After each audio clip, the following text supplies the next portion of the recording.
Assalamualaikum warahmatullahi wabarakatuh. Selamat pagi teman-teman. Perkenalkan, nama saya Mevia Natalia dari program studi Sastra Indonesia Universitas Pamulang.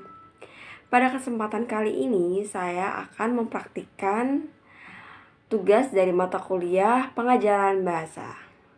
Sebelum kita mulai, aku mau nanya dulu nih sama teman-teman, bagaimana kabar teman-teman hari ini? Kalian sehat semua? Sehat ya? Rasanya happy? Oke, happy. Udah makan belum semuanya? Sudah. Oke, berarti kita bisa langsung mulai aja ya.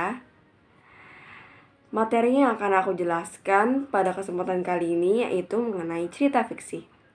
Apa sih yang kalian bayangkan pertama kali mengenai cerita fiksi? Atau sebelumnya kalian sudah sering mendengar cerita fiksi? Atau justru kalian sudah pernah mempelajari tentang cerita fiksi? Bagi yang belum, jangan sedih dulu. Yuk kita pelajari bareng-bareng.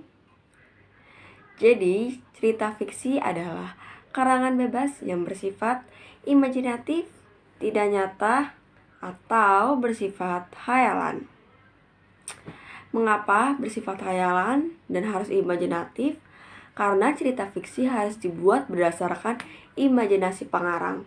Walaupun si pengarang terinspirasi dari kehidupan nyata, namun tetap saja dalam menuliskan cerita fiksi, pengarang harus membumbui dengan imajinasinya agar pesan yang disampaikan dalam cerita fiksi dapat tersampaikan kepada pembaca dengan baik. Nah, kalian sudah tahu belum kalau cerita fiksi itu ada jenis-jenisnya? Aku sebutin satu-satu ya.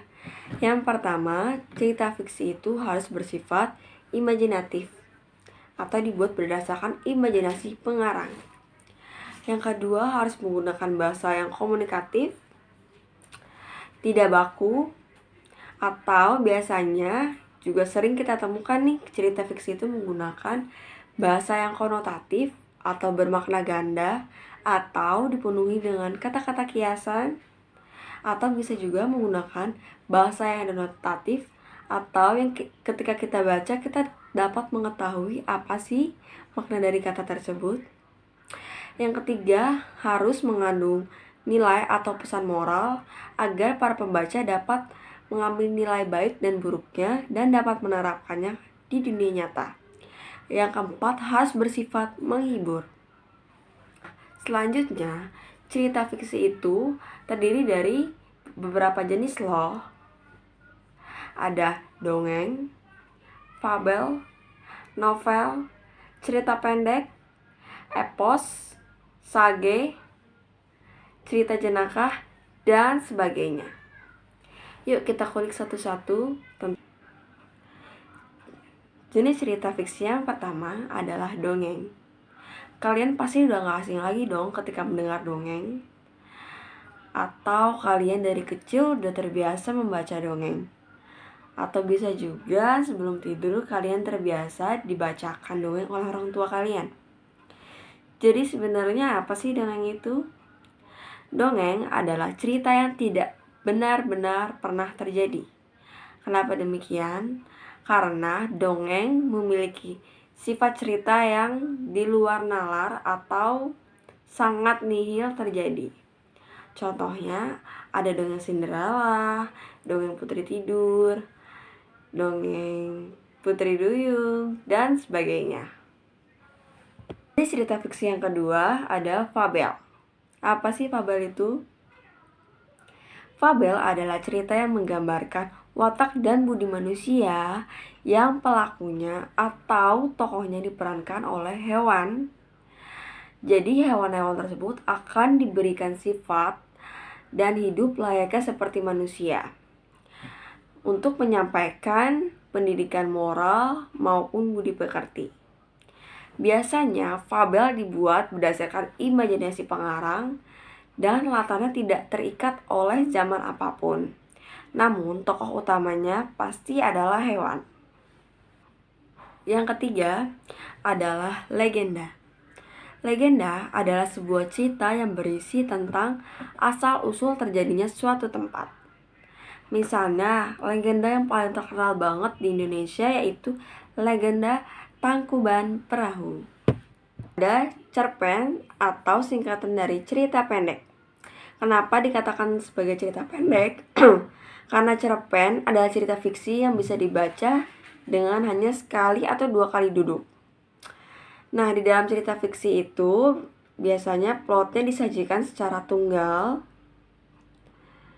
dan memiliki konflik yang pendek sehingga dapat terselesaikan dengan cepat.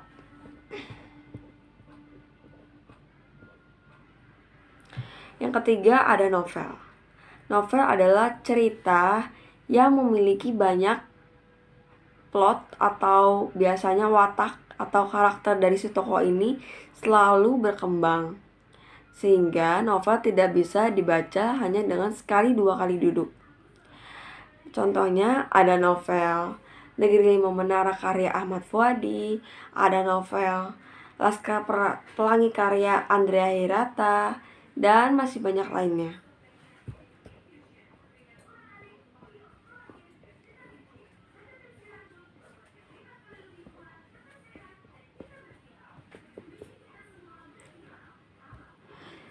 Selanjutnya ada legenda. Apa sih legenda itu? Legenda adalah cerita yang menceritakan berkaitan dengan asal-usul terjadinya suatu tempat. Contohnya ada legenda Tangkuban Perahu. Selanjutnya ada cerita jenaka. Cerita jenaka adalah cerita yang menceritakan biasanya itu cerita-cerita lucu. Contohnya ada cerita Pak Pandir dan cerita Si Kabayan. Selanjutnya ada epos. Pasti kalian asing banget nih ketika mendengar kata epos. Epos adalah cerita tentang kepahlawan seseorang. Contohnya ada epos Ramayana dan Mahabharata. Selanjutnya ada sage. Sage adalah cerita yang isinya mengandung unsur sejarah. Contohnya ada sage Roro Jonggrang, Ciung Wanara, dan Damar Wulan. Lalu ada juga mite. Mite adalah cerita yang berisi mengenai dewa-dewi dan ceritanya bersifat sakral atau penuh mistis. Contohnya ada kisah Nyai Roro Kidul, Dewi Sri, dan Hikayat Sang Bima. Lalu ada juga fabel. Fabel adalah cerita rakyat yang tokohnya atau pelakunya diperankan oleh hewan.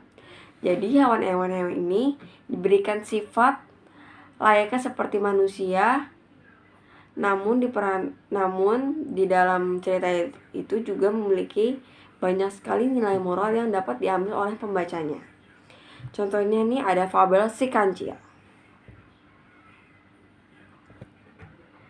Coba aku mau tanya dulu nih sama teman-teman, masih ingat gak materi apa yang aku tadi jelaskan? Apa aja sih sifat-sifat yang dimiliki cerita fiksi?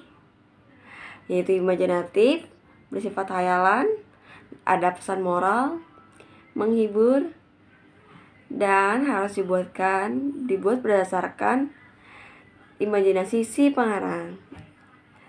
Coba dong sebutin apa aja sih jenis-jenis cerita fiksi itu? Ya, dongeng, cerpen, novel, mite, sage, legenda, epos, dan masih banyak lainnya. Oke, berarti teman-teman udah paham ya sama apa yang tadi aku jelaskan. Kalau begitu aku pamit undur diri. Sekian, terima kasih dan mohon maaf apabila ada kekurangan. Terima kasih teman-teman. Wassalamualaikum warahmatullahi wabarakatuh.